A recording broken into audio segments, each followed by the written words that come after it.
अस्सलाम वालेकुम रहमतुल्लाह। इस वक्त हम लोग खैबर के मकाम पे हैं। ये रास्ते में ही ये देखिएगा, ये पुराने उस दौर के घर, उस दौर की झोंपड़ियाँ, उस दौर के छोटे मोटे किले मौजूद हैं।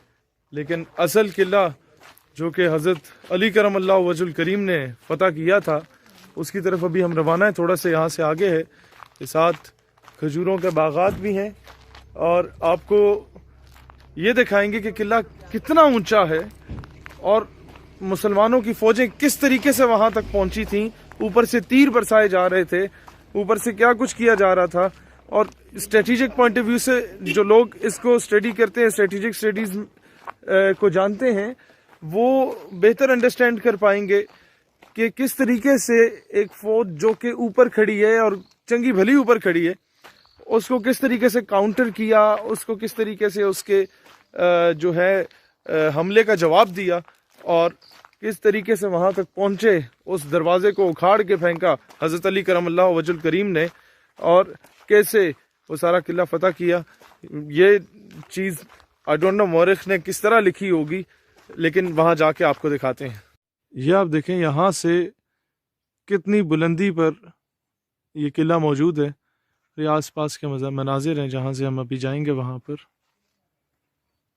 यहाँ से गालिबन ये उसी दौर की 1400-1500 साल पुराने ये पत्थर मौजूद हैं जहाँ ये बस्तियाँ आबाद होती थीं। और ये वो सारे सिलसिले हैं, ये वो गलियाँ हैं जो किले का रास्ता है एक तरफ से। इस वक्त हम किले के बिल्कुल नज़दीक पहुँच चुके हैं और ये दिखने में इतना दूर नहीं लग रहा, लेकिन जब इसका सफ़र तय करेंगे तो अंदाज़ा होगा। ये उसके एक साइड का मंज़र है, ये फजर के बाद का खैर मंज़र है जहाँ पर अब हम पहुँचे हैं। ये जनाब किले का रास्ता है और ये चढ़ते चढ़ते चढ़ते चढ़ते यूँ ये आप नीचे का मंजर देख सकते हैं एक साइड से। और ये मेरे पीछे किले का एक दरवाज़ा मौजूद है, एंट्रेंस, लेकिन मेन दरवाज़ा उस तरफ था जहाँ पे यहूदियों का वो सरगना और उनकी फ़ौजें मौजूद थी। और ये नीचे पुराने घर, वो बस्तियाँ मौजूद हैं। ये रास्ता ये जनाब यहाँ से ऊपर की जानिब रवाना है हम। और ये नीचे देखें, ये मुख्तलिफ मोर्चे मौजूद, और अभी हम इसकी बुलंदी पे पहुंच चुके हैं। रास्ता गालिबन यूं है कि जैसे भी आना पड़ता है यहाँ पर, वो ज़रा नीचे झुक के अंदर आना पड़ेगा। मेन गेट तो खैर ये था, अभी बंद हुआ हुआ है। ये जनाब अंदर का रास्ता है खैबर का।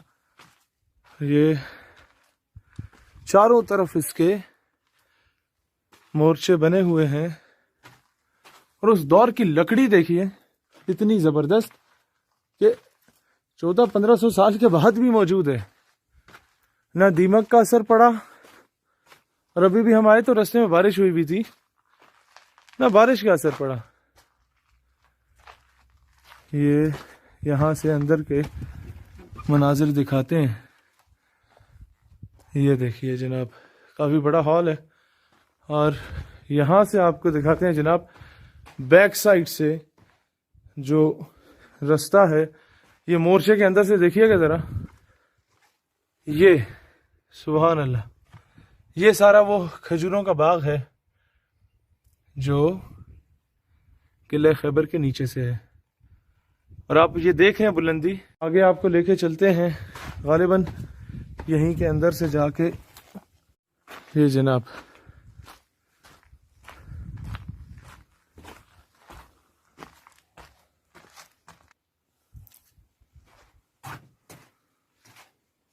अच्छा, ये जब फतह किया गया था तो काफ़ी ज़्यादा साजो सामान और बहुत ज़्यादा असलहा मुसलमानों को मिला, जो कि आगे की जंगों के लिए इस्तेमाल किया गया था। ये अंदर के खाने देखिए, कमरे बनाए हुए थे اور ساتھ ہوا کے لیے یہ تھوڑا تھوڑا رستہ چھوڑا ہوا بھی تھا. آگے آ جائیں جناب. یہ کلوزڈ، یہاں سے باہر آ جاتے ہیں. اور کافی بڑا قلعہ، کافی ہی زبردست یہ جناب. اور اب آپ کو اس جگہ پہ لے کے جا رہے ہیں جہاں ان کی ساری فوجیں اکٹھی ہوا کرتی تھیں. کافی بڑا میدان، قلعے کی بلندی پہ، پہاڑ کی چوٹی پہ یہ سارا قلعہ موجود ہے. اور یہ جناب یہ وہ جگہ ہے جہاں پہ ساری فوجیں اکٹھی کی جاتی تھیں اور چاروں اطراف سے اوپر سے تیر برسائے جاتے تھے مسلمانوں کے خلاف. اور اب آپ اندازہ کیجئے گا. خیر آپ کو یہ نیچے آپ کو نظر آ رہے ہوں گے، میں ذرا زوم کر کے آپ کو دکھا دوں. یہ پرانے گھر ہیں، اس دور کے مکانات. شاہ مرداں شیر یزداں قوت پروردگار، لا فتح الا علی لا سیف الا ذوالفقار.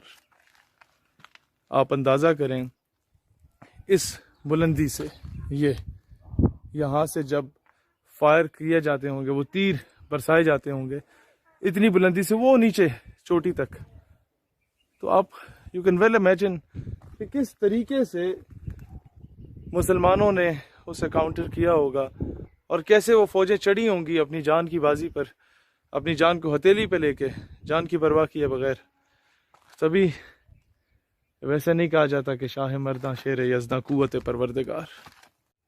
یہ اس وقت جو میں موجود ہوں، یہ آخری بلندی اور چوٹی ہے اس قلعہ خیبر کی، جہاں کے ہر طرف چاروں اطراف میں وہ یہ چوکیاں بنائی گئیں، وہ رستے کھولے گئے جہاں سے تیر برسائے جاتے ہیں. ہر جگہ سے یہ دیکھیں مختلف جگہوں پہ فوجیوں کو کھڑا کیا جاتا تھا اور یہ تیر برسائے جاتے تھے. یہ آپ دیکھ رہے ہیں یہاں نیچے کھجوروں کے باغ،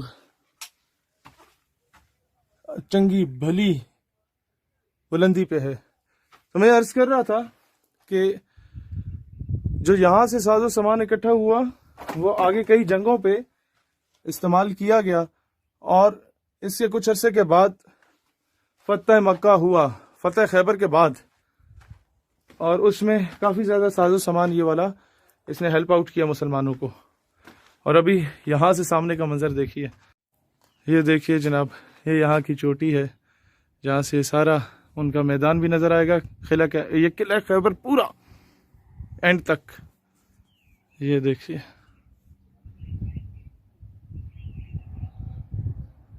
اور یہاں سے یہ نیچے کا منظر جو کہ اب آپ کو نزدیک سے نظر آ رہا تھا. اب اندازہ کیجئے. اللہ اکبر. اور آخر میں اتنا کہنا چاہوں گا کہ منظر فضائے دہر میں سارا علی کا ہے، جس سمت دیکھتے ہیں نظارہ علی کا ہے. مرحب دو نیم ہے سر خیبر پڑا ہوا، اٹھنے کا اب نہیں کہ یہ ہمارا علی کا ہے. واہ کہ تو دخل دے رہا ہے عقیدت کے باغ میں، دیکھو یہ معاملہ ہمارا علی کا ہے.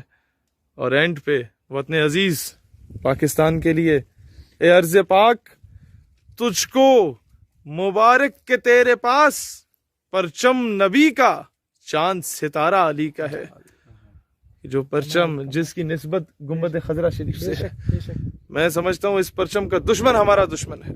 اللہ تعالیٰ اسلام اور پاکستان کا حامی و ناصر ہو، اور پاکستان کو حیدر کرار کرم اللہ وجہ الکریم کے جیسے ایسے مطلب ان کے غلام عطا فرمائے، اور عدل فاروقی کو قائم کرنے والے ایسے صحابہ کرام کے، رسول اللہ علیہ السلام کے غلام عطا فرمائے کہ پاکستان جس مقصد کے لیے بنا یہ سپر پاور بن کے ابھرے. آمین ثم آمین.